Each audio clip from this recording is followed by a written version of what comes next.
Hindi mo to nakita by accident, may mensahe ang universe para sa'yo. At ang nabunot mong Starseed Oracle card ay Whale and Orca Elders. Sinasabi ng card na ito na may gift ka na matagal mong tinatago ang boses mo, ang energy mo, at ang frequency na dala mo kapag nagsasalita ka.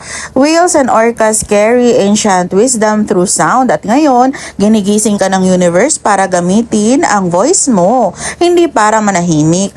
Kung lagi mong nafe-feel na di ka maintindihan ng mga tao, baka kasi mas malalim ang soul mo kaysa sa paligid mo.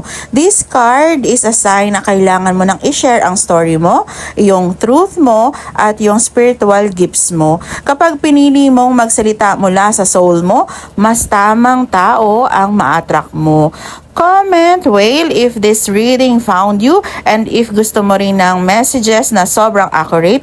Ito talaga ang favorite kong deck lately, Starseed Oracle Cards.